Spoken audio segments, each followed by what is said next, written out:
Hi, everybody. This is Silvio Canto in Dallas, Texas on Wednesday, January the 9th, and welcome to our video commentary.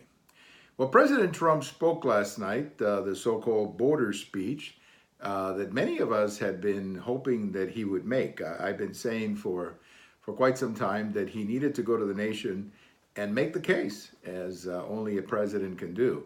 And I thought he did a very good job last night. I think he spoke for, I guess, about 10 minutes, and he outlined the reasons why we need the border wall. And I thought he made a very good case. Most of the numbers that he used were numbers that I had seen or read about before, numbers that come from Border Patrol, Homeland Security, as well as other sources that have been monitoring the situation down on the border. I thought he made a very good case for the border wall. In particular, I'm very, very happy that he brought up the whole question of drugs going north.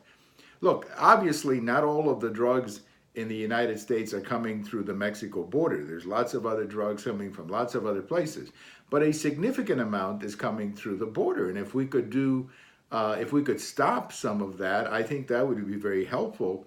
Would be very, very helpful to many of the parents who are struggling with this crisis that we have in the country of drug use among young people. So I thought that was a very good point that he brought up last night, bringing the whole issue of drugs into the conversation, because when we talk about the border, all we talk about is immigration. Well, that's an issue. I'm not denying that, but I think the drug issue is just as important. I also think that the open border that we have right now, the border that we have right now is also very beneficial to the cartels, because they're able to bring guns and money into Mexico, and this is making Mexico a very violent country and giving them the guns and the money to operate in Mexico. So I think that was good. I'm glad that he brought up the whole question of the drugs and the impact that it has in our society. Now, the Democrats came after Speaker Pelosi, Minority Leader Senator Schumer, and frankly, I thought their presentation was very weak. When all you do is say that the president is misinforming and basically lying to the American people, well, if you're going to say something like that, you better have some numbers or some information to prove that he's doing it. And I thought their case was very weak. I also think that putting Nancy Pelosi and Chuck Schumer on TV, probably not the smartest thing to do, given that neither one of them is very popular at the moment.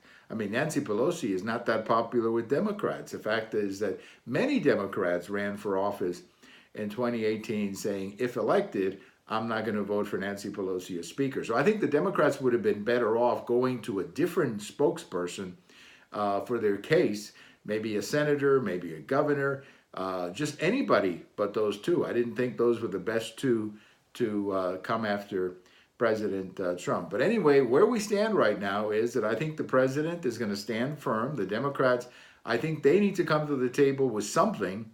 And I would love to see a deal. Look, I don't think shutting down the government is the best way to do it. I sympathize for some of the people who are not going to get a paycheck on Friday, so I sympathize with that. But I also think there's a larger issue here that we have to do something about the border, and I think President Trump is correct in standing firm on this. Again, I hope there's a deal, but there may not be a deal for a while, and I think the Democrats have to at least put up something, come up with something, tell us what you're for, rather than simply say that President Trump is engaging in fear tactics. That's not enough. That's not going to be enough to move the ball forward.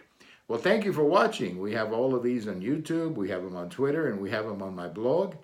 And if January the 9th is your birthday, happy birthday. Bye-bye, everybody.